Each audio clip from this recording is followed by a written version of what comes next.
नमस्कार दोस्तों, मैं हूं ऋषभ और आज हम बात करने जा रहे हैं। जैसा कि हमने पिछले लेक्चरों में देखा था कि फॉर्म को कैसे क्रिएट किया जाता है, फॉर्म में किस किस तरीके के हम इनपुट टाइप बना सकते हैं। जैसा कि इनपुट टाइप टेक्स्ट फील्ड बना दी, पासवर्ड फील्ड बना दी, ईमेल फील्ड बना दी, चेक बॉक्स बना लिए और कलर फील्ड बना ली कि कौन सा आपको कलर पसंद है चूज कर लो, रेडियो बटन बनाए, बहुत सारी चीजें बनाई। ठीक है, तो आज हम देखने जा रहे हैं। अभी हमने इनपुट टाइप्स देख लिए, तो आज हम क्या देखेंगे, जो हमने इनपुट टाइप्स देखे थे उसमें हम कौन कौन से एट्रीब्यूट यूज कर सकते हैं। जैसा कि मैंने जब इनपुट टाइप बताया था उसमें भी मैंने बहुत सारे एट्रीब्यूट बता दिए थे, उनको मैं अभी ज्यादा हाईलाइट नहीं करूंगा।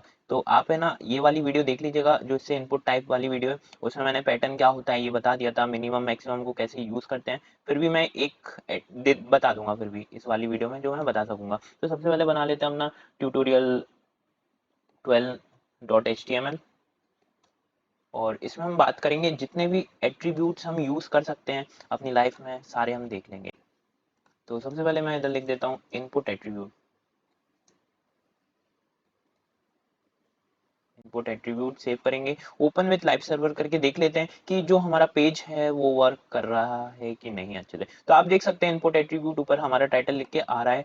इट्स मीन हमारा जो भी काम है वो परफेक्टली हो पा रहा है। तो सबसे पहले हमें इनपुट फील्ड बनाने के लिए सबसे पहले हम फॉर्म को क्रिएट कर लेते हैं और एक्शन वाले एट्रीब्यूट को हटा देते हैं। हम बात कर चुके हैं, जब हमने फॉर्म क्रिएट कैसे करते हैं समझा था, तब मैंने बताया था आपको कि फॉर्म के एक्शन को कैसे यूज किया जाता है। तो अभी हम देख लेते हैं, एक इनपुट फील्ड बना लेते हैं, जो टेक्स्ट इनपुट फील्ड है। उसके बाद एक सबमिट बटन बना लेते हैं जो कि हमें बहुत काम में आने वाला है। इनपुट टाइप सबमिट, सेव करके देख लेते हैं कि हमारा जो भी बना है वो सही बना है। अब अभी क्या है, आपको इतना बड़ा दिखाई नहीं देगा क्योंकि ये मैंने जूम करके रखा है। आपको 100% पे इतना दिखाई देगा, इसलिए मैंने थोड़ा सा जूम करके रखा है जिससे आपको परफेक्टली दिखाई दे। 200% पे करके रखा है। उसके बाद अब मैं बात करूंगा कि इसमें कौन कौन से एट्रीब्यूट्स हैं जो हम यूज कर सकते हैं। मान लीजिए अगर आपको इसको कोई वैल्यू लिखनी है इसमें, तो आप लिख सकते हो, मगर आप चाहते हो कि इसमें पहले से कोई वैल्यू लिखी हुई आए जब रीलोड हो पेज। वैल्यू जो आप अंदर लिखते हो वो चीज लिखी हुई पहले से आए कोई बाय डिफॉल्ट, और अगर आपको उसको हटा के कुछ और लिखना है तो आप ऐसे उसको हटा के कुछ और लिख रहे हैं। तो इसको हम कैसे बनाएंगे, तो हम यूज करेंगे इस इनपुट टाइप टेक्स्ट फील्ड में वैल्यू एट्रीब्यूट। क्या यूज करेंगे, वैल्यू इक्वल टू और double quotes, sorry double quotes. अब इसके अंदर जो भी लिखेंगे वो उसके अंदर लिखा हुआ आएगा। मान लो मैं लिख देता हूँ ऋषभ, सेव करेंगे। सेव करने के बाद देख सकते हैं ऋषभ यहाँ लिखा हुआ आ रहा है। जब भी आप रिलोड करोगे यहाँ लिखा हुआ ऑलरेडी आएगा ऋषभ, क्योंकि मैंने इसमें इनपुट फील्ड में वैल्यू फिट कर दिया है कि इसमें ऋषभ लिखा हुआ है। और मैं इसको हटा के कुछ और भी लिख सकता हूँ। मैंने गुप्ता लिख दिया, सेव करेंगे, सेव नहीं करना सॉरी, सबमिट करना है। सबमिट करेंगे, फिर से पेज रिलोड हुआ तो अपने आप ऋषभ लिखा हुआ आ गया। क्यों? क्योंकि मैंने इस टेक्स्ट फील्ड में वैल्यू अलॉट कर दी है, किस नाम से, ऋषभ। तो इसमें आप एक और इनपुट फील्ड बनाता हूँ जिससे और भी टेक्स्ट समझाऊंगा तो वो समझ में आपको आएंगे। और अब मैं बताता हूँ कि वैल्यू मैंने लिख दी है मगर मैं इसमें छेड़ाखानी नहीं कर पाऊँ। अभी मैंने उसमें सेव नहीं किया, सेव करूंगा, एक और टेक्स्ट फील्ड बनाई है, एक और टेक्स्ट फील्ड आ चुकी है, इसमें कोई वैल्यू लिखी हुई नहीं आ रही है। अब बात करते हैं कि मैं सिर्फ इस फील्ड में को देख पाऊं, इसमें कोई एडिट नहीं कर सकूं, तो उसके लिए मैं क्या करूंगा, इसमें रीड ओनली एट्रीब्यूट का यूज करूंगा। मैं क्या लिख दूंगा, रीड ओनली, रीड ओनली। मैं क्या लिख दूंगा, रीड ओनली। इससे क्या होगा आप देखिए, सेव करूंगा मैं पेज को, आप देखिए ऋषभ लिखा हुआ आ रहा है, जो मैंने वैल्यू इसमें अलॉट कर दी वो लिखी हुई आ रही है, मगर मैं इसको एडिट नहीं कर पाऊंगा। मैं इस पे क्लिक करने की कोशिश करूंगा, देखिए सेलेक्ट हो रहा है क्योंकि मैं क्लिक कर रहा हूँ इस पे, मगर मैं इसमें कुछ भी एडिट करूंगा नहीं होगा। मगर जैसे ही मैं इस पे क्लिक करूंगा और कुछ भी लिखूंगा, लिख सकेंगे। मान लीजिए आपका कोई पेज है जिसमें आपका पहले से नाम लिखा हुआ आ रहा है, डाटाबेस से फैच होके आ रहा है और आपको अपना सरनेम लिखना है, बस गुप्ता लिख दिया मैंने और सबमिट कर दिया। मगर ये बाय डिफॉल्ट लिखा हुआ आएगा क्योंकि मैंने इसमें वैल्यू सेट करके रखी है और रीड ओनली बना के रखा है। अभी मैं इसको क्या करूंगा, रीड ओनली को हटा के मैं यूज करूंगा अब डिसेबल्ड। इससे क्या होगा देखते हैं, डिसेबल्ड, मैंने क्या लिखा, डिसेबल्ड। इससे क्या होगा, सेव किया मैंने। अब देखिए ये जो इनपुट फील्ड है ये डिसेबल हो चुकी है, अब मैं इसमें कुछ भी नहीं कर सकता है और इधर मैं कुछ भी लिख सकता हूँ। आपने देखी होगी बहुत जगह डिसेबल्ड फील्ड होती है जिसमें आप कुछ भी नहीं कर पाते हो, और सबमिट कर दूंगा तो मेरा सबमिट हो जाएगा। तो ये हमने 3 एट्रीब्यूट कौन कौन से समझे, वैल्यू जो हम यूज कर सकते हैं हमारे इसमें पहले से लिखी हुई आए, उसके बाद डिसेबल्ड और रीड ओनली। अब मैं चाहता हूँ कि इसको हटा देता हूँ डिसेबल को। अब मैं चाहता हूँ कि इसमें हमें पता कैसे चले कि ये जो टेक्स्ट फील्ड है इसमें नेम लिखना है अपना, तो आप लिख दोगे इसमें वैल्यू में नेम और इधर लिख दोगे वैल्यू ईमेल, और मैं यहाँ पे इनपुट टाइप ईमेल बना लेता हूँ, सेव करेंगे। अब आप देखिए इधर पहली से एक वैल्यू लिखी हुई आ रही है और इधर भी एक पहली से वैल्यू आ रही है, इधर क्या आ रही है नेम, इधर आ रही है ईमेल। तो मुझे अगर कुछ भी लिखना है तो उसके आगे कंटिन्यू होगा, इसलिए मुझे नेम को हटा के फिर लिखना पड़ेगा अपना नाम, और ईमेल को हटा के अपना ईमेल लिखना पड़ेगा, तब ये काम करेगा। मगर मैं चाहता हूँ इसमें पहले से छपा हुआ है एज अ वाटर मार्क, हम चाहते हैं कि पीछे की साइड छपा हुआ है और जैसे मैं क्लिक करूँ और अपना नाम लिखना चालू करूँ तो वो गायब हो जाए। तो मैं वैल्यू की जगह वैल्यू अलॉट नहीं करूंगा, वैल्यू की जगह हम यूज करेंगे प्लेस होल्डर। क्या यूज करेंगे? Place holder. प्लेस होल्डर में मैं क्या लिख दूंगा? नेम लिखो अपना, और इधर लिख दूंगा प्लेस होल्डर में अपना ईमेल लिखो। अब देखिए ये आएगा, पीछे लिखा हुआ आ रहा है, और जब मैं इस पे क्लिक करके अपना नाम लिखूंगा तो वो अपने आप गायब हो जाएगा। ईमेल लिखूंगा ऋषभ@gmail.com, ये मेरा नहीं है, मैंने लिख दिया ऐसे ही, ठीक है। सबमिट करूंगा, ये सबमिट हो जाएगा। मगर मैं ईमेल कुछ भी लिख देता, नेम तो मैं कुछ भी लिख सकता हूँ, ईमेल कुछ भी लिख देता, सबमिट नहीं होगा, क्योंकि मैंने इसको बोल रखा है कि ये ईमेल वाली फील्ड है। तो इसके लिए आप समझ सकते हैं, अगर नहीं समझ में आया ये ईमेल फील्ड क्या है तो इससे पहले वाली वीडियो में समझ सकते हैं, मुझे मालूम है ये सब लोगों को मालूम होगी पहले से ऑलरेडी। तो ये हो गया प्लेस होल्डर का काम, प्लेस होल्डर बना बना रहने देता हूँ। उसके बाद मैं चाहता हूँ कि ईमेल को हटा के यहाँ पे टेक्स्ट कर देते हैं, और इधर लिख देते हैं सरनेम, सेव कर लेते हैं, देख लेते हैं लिख के आ रहा है। मैंने उसको नॉर्मल टेक्स्ट फील्ड बना दी है। अब मैं चाहता हूँ कि जो हमारा नेम हो वो सिर्फ 5 कैरेक्टर का हो, उससे ज्यादा हम लिख ही नहीं पाए, तो मैक्सिमम लेंथ मैं सेट कर सकता हूँ, मान लो 10 लिख दी, मैक्सिमम लेंथ 10, और सरनेम की जगह इधर लिख दिया पिन। इधर अपना पिन लिखना है इस वाली फील्ड में, और मैंने इसमें मैक्सिमम लेंथ सेट कर दी, कितनी? मैं 4 नंबर का पिन। इसमें इससे क्या होता है देखिए, अभी मैं कुछ भी लिखूंगा, अभी इससे ज्यादा नहीं लिख पाऊंगा। क्यों नहीं लिख पाऊंगा? क्योंकि मैंने इसमें 10 कैरेक्टर लिख दिए, 1 2 3 4 5 6 7 8 9 10, और इसमें मैंने क्या बोला है कि हम सिर्फ इसमें मैक्सिमम लेंथ कितनी लिख पाए वैल्यू की? 4, मतलब 4 डिजिट या कैरेक्टर से ज्यादा हम नहीं लिख पाएंगे। 1 2 3 4 5 भी नहीं लिख पाएंगे, ना ही कोई कैरेक्टर लिख पाएंगे। तो ये मैंने सबमिट कर दिया, ये सबमिट हो जाएगा। तो ये मैक्सिमम लेंथ का आप यूज कर सकते हो। अब इसमें आप यूज कर सकते हैं साइज एट्रीब्यूट। साइज से क्या होगा, मान लो मैंने इसका साइज 50 कर दिया, इसका साइज 20 कर दिया, तो आप डिफरेंस देख के समझ जाइएगा कि साइज के एट्रीब्यूट से क्या होता है। ये लंबी हो गई साइज में, ये थोड़ी छोटी है रिलेटिव उससे, क्योंकि ये 50 दिया मैंने इसको, इसको 20 दिए।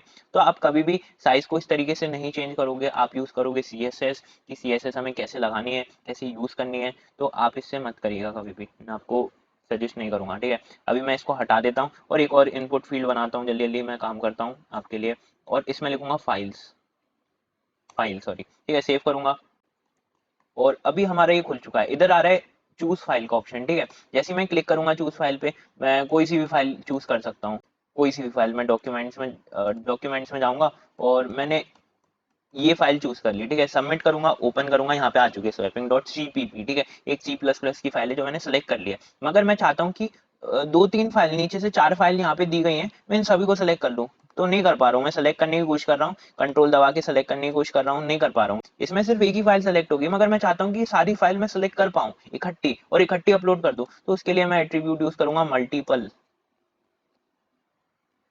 जैसे ही मैं इस एट्रीब्यूट को यूज करता हूँ तो अब क्या करेंगे, अब हम जितनी भी फाइल हमें एक साथ डालनी है, सारी फाइल एक साथ चूज करके डाल पाएंगे।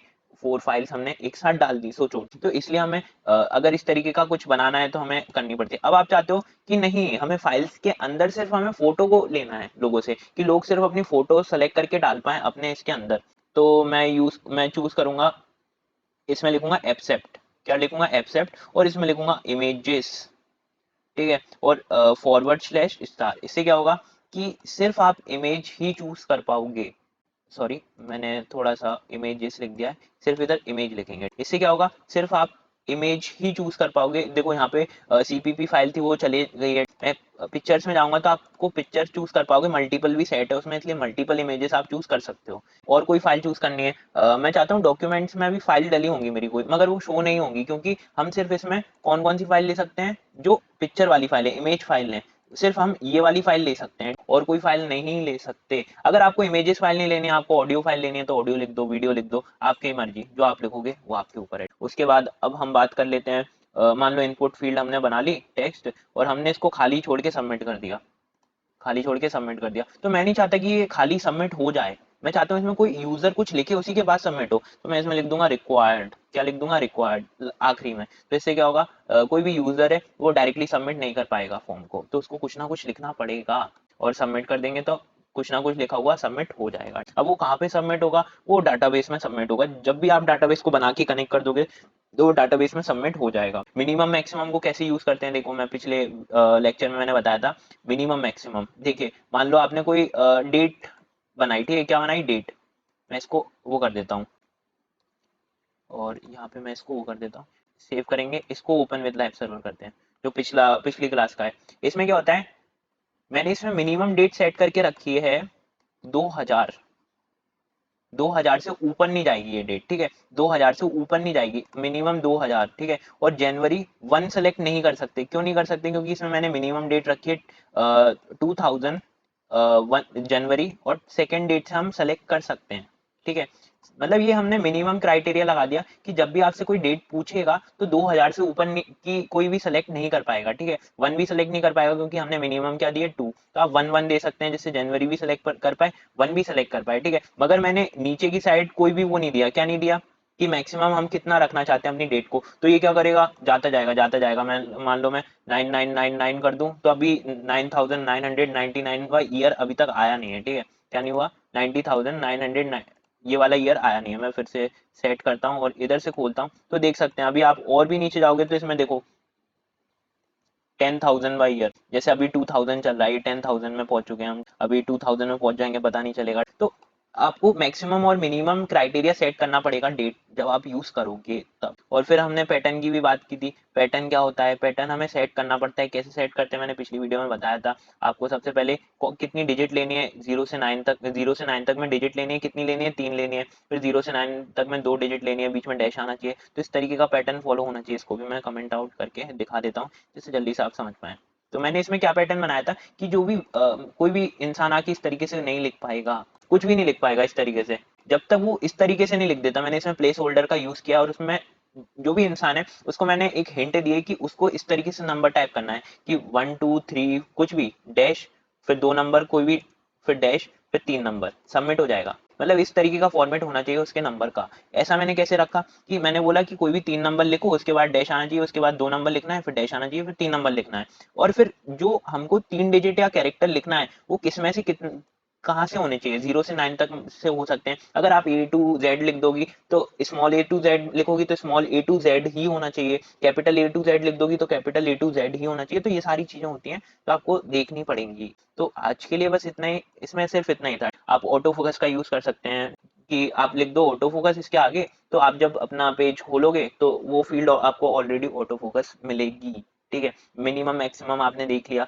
पैटर्न क्या होता है, प्लेस होल्डर क्या होता है, मल्टीपल कैसे यूज करते हैं अपने फाइल के अंदर, साइज क्या होता है, डिसेबल, रीड ओनली, वैल्यू हमने बात कर ली है। ऑटो कंप्लीट आप अगर फॉर्म के इधर एट्रीब्यूट लगा देते हो ऑटो कंप्लीट, या किसी टेक्स्ट इनपुट फील्ड में ऑटो कंप्लीट ऑन कर देते हो, auto complete equal to on लिख देते हो, तो वो वाली टेक्स्ट फील्ड अपने आप ऑटो कंप्लीट हो जाती है। अगर पहले कभी आपने वो चीज भरी हो तो आपने देखा होगा बहुत सारी वेबसाइट में फॉर्म भरते हो तो कुछ कुछ फील्ड होती हैं ऑटो कंप्लीट के लिए, बोलते हैं कि आप इस पे क्लिक करो तो सारी फील्ड अपने आप भर जाएंगे। तो आज के लिए बस इतना ही, मिलते हैं अगले लेक्चर में। धन्यवाद।